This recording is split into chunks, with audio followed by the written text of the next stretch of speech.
Types of email marketing. இந்த வீடியோவில் பார்த்தீங்கன்னா இமெயில் மார்க்கெட்டிங்கில் நான் டைப்ஸ் இருக்குன்னு பார்க்க போகிறோம். ஸோ அதுக்கு முன்னாடி பார்த்தீங்கன்னா இமெயில் மார்க்கெட்டிங் அப்படின்னா என்னன்னு பார்த்தீங்கன்னா, இமெயில் மார்க்கெட்டிங் அப்படின்னா என்னென்னு பார்த்தீங்கன்னா, உங்களுடைய ப்ராடக்ட்டு உங்களுடைய சர்வீஸையோ பார்த்தீங்கன்னா கஸ்டமர்ஸ்க்கு டேரெக்டோட மெயிலில் சென்ட் பண்ணுற பேர் தான் இமெயில் மார்க்கெட்டிங். நீங்கள் இமெயில் மார்க்கெட்டிங்கில் நிறையா கற்றுக்கணும்னு நினச்சின்னா, நான் ஆல்ரெடி இந்த ப்ளேலிஸ்ட்டில் ஏகப்பட்ட வீடியோஸ் போட்டிருக்கேன். அதெல்லாம் போய் ஒன்று ஒன்றா பாருங்கள். இப்போ ஃபார் எக்ஸாம்பிள் என்னுடைய பர்சனல் மெயிலை ஓப்பன் பண்ணியிருக்கேன். இப்போ பார்த்தீங்கன்னா இந்த சோசியல் அந்த ப்ரொமோஷன் இருக்கா, இங்கே தான் பார்த்தீங்கன்னா இமெயில் மார்க்கெட்டிங் பூரா வராங்க.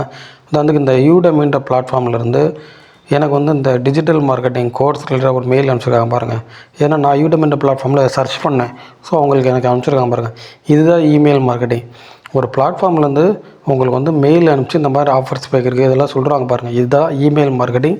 இந்த இமெயில் மார்க்கெட்டிங்கில் ஏகப்பட்ட டைப்ஸ் இருக்குது. அதை தான் நம்ம இந்த வீடியோவில் ஒன்று ஒன்றா பார்க்க போகிறோம்.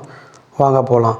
ஃபஸ்ட் இந்த இமெயில் மார்க்கெட்டிங்கில் என்ன பண்ணணும்னு தெரிஞ்சுக்கிட்டீங்கன்னா, ஒரு கஸ்டமர் வந்து நீங்கள் ஃபஸ்ட்டு இமெயில் அனுப்ப போகிறீங்கன்னா எடுத்த உடனே வெல்கம் இமெயில் தான் அனுப்பணும்.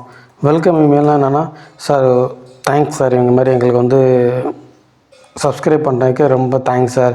அதுதான் ஃபஸ்ட்டு எடுத்த உடனே வெல்கம் இமெயில் தான் அனுப்பணும். ஃபஸ்ட்டு ஒரு கஸ்டமருக்கு அனுப்ப போகிறீங்க அப்படின்னா வெல்கம் இமெயில் அனுப்பணும்.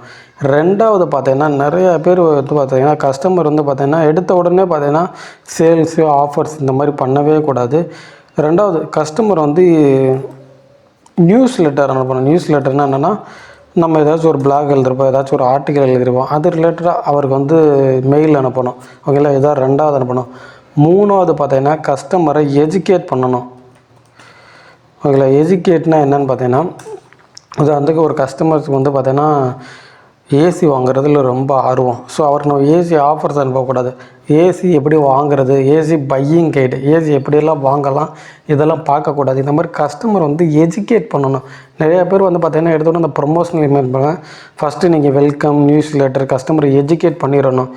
அதுக்கப்புறம் தான் நீங்கள் வந்து உங்கள் ப்ராடக்ட் ரிலேட்டடாக ப்ரொமோஷனல் இமெயில்னு சொல்லுவாங்க. அப்படின்னா என்னென்னா 50% ஆஃபர் போகுது, 10% ஆஃபர் போகுது, 30% ஆஃபர் போகுதுன்னு உங்களுக்கு ப்ரொமோஷனல் இமெயில்ஸ் பண்ணணும். ஆனால் அதுக்கு முன்னாடி நீங்கள் ஆடியன்ஸோட கனெக்ட் பண்ணிக்கணும். உங்களோட இமெயில் மார்க்கெட்டில் பார்த்தீங்கன்னா நீங்கள் வந்து அந்த நேவிகேட் பண்ணுவீங்க பாரு, சோசியல் மீடியா வெப்சைட் இதெல்லாம் கொடுத்து கஸ்டமரோட நீங்கள் நேவிகேட் பண்ணணும்.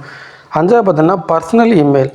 இது என்ன பர்சனல் இமெயில் சொன்னேன்னா, நிறையா பேர் பார்த்தீங்கன்னா இமெயில் மார்க்கெட்டிங் ஒரு டெம்ப்ளேட் வச்சுருப்பாங்க. அந்த டெம்ப்ளேட்டே ஒரு 10,000 பேருக்கு அனுப்பிச்சி விட்ருவாங்க. அந்த டெம்ப்ளேட்டே ஒரு 5,000 பேருக்கு அனுப்பிச்சி விட்ருவாங்க. அந்த மாதிரி பண்ணாதீங்க. பர்சனலாக உதாரணத்துக்கு நீங்கள் வந்து விவேக் அப்படின்ற ஒரு ஆளுக்கு வந்து இமெயில் அனுப்ப போகிறீங்கன்னா, நீங்கள் வந்து அவருடைய நேம் மென்ஷன் பண்ணி அவருக்கு வந்து இமெயில் அனுப்பிச்சிங்கன்னா அவருக்கு வந்து பர்சனலாக போகும். ப்ளஸ் விவேக்ன்றவருக்கு பர்சனலாக கண்டென்ட் எழுதுங்க. நீங்கள் இண்டிவிஜுவலாக ஒரு கான்டாக்ட் பர்சனை எழுதிட்டு அவங்களுக்கு பர்சனலாக மெயில் பண்ணால் மட்டும்தான் உங்களால் இமெயில் மாதிரி சக்ஸஸ் பண்ண முடியும். அதாவது ஒரே மெயில் டெம்ப்ளேட்டை 10,000 பேருக்கு 5,000 பேருக்கு அனுப்புவாங்க. இது பேர் பார்த்தீங்கன்னா சிங்கிள் இமெயில் சொல்லுவாங்க. ஒவ்வொருத்தவங்களுக்கும் தனித்தனியாக அனுப்புறது இதோட ஒர்க்லோட் ஜாஸ்தி. பட் நீங்கள் வந்து இதை பண்ணி தான் ஆகணும். இந்த பாருங்கள், நான் சொன்னதை தவிர்த்து ஏகப்பட்ட இமெயில் மார்க்கெட்டிங் டைப் சொல்லியிருக்காங்க பாருங்கள். லீட் ஜென்ரேஷன் இமெயிலாம் நிறைய பேர் பார்த்தீங்கன்னா இமெயிலில் ப்ராடக்ட் வைக்க மாட்டாங்க. கஸ்டமரோட டீட்டெயில்ஸை வந்து கலெக்ட் பண்ணி வச்சுருந்தா கஸ்டமரோட இன்ட்ரெஸ்ட். ஃபார் எக்ஸாம்பிள் அவருக்கு வந்து இப்போ ஏசி வாங்குறவங்க ஒரு கஸ்டமர் முடிவு பண்ணுறோன்னா, சார் உங்கள் எந்த பிராண்ட் ஏசி வேணும், எல்ஜி வேணுமா, வாஷிங் மிஷின் வேணுமா சார், இந்த மாதிரி கஸ்டமரோட ரெக்யர்மெண்ட்டை தெரிஞ்சுக்கிறதுக்காண்டி மெயில் பண்ணுவாங்க. இப்போ நான் வந்து பார்த்தீங்கன்னா ஒரு பேசிக்காக ஒரு 4 இமெயில் சொல்லியிருக்கேன். Welcome email, news letter email, promotional email and இண்டிவிஜுவலாக இமெயில் அனுப்புறது, இந்த மாதிரி ஏகப்பட்ட இருக்குது.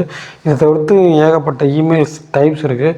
இது எல்லாத்தையும் பார்த்தீங்கன்னா ஒன்று ஒன்றா இன்டெப்த்தாக பார்த்தீங்கன்னா அப்கமிங் வீடியோஸில் பார்ப்போம். ஸோ உங்களுக்கு இதில் இன்ட்ரெஸ்ட் இருந்துச்சுன்னா மட்டும் கமெண்ட் பண்ணுங்கள். அடுத்தடுத்த வீடியோவில் இந்த இமெயில் மார்க்கெட்டில் நிறையா வீடியோஸ் போடுறேன். தேங்க்ஸ் ஃபார் வாட்சிங்.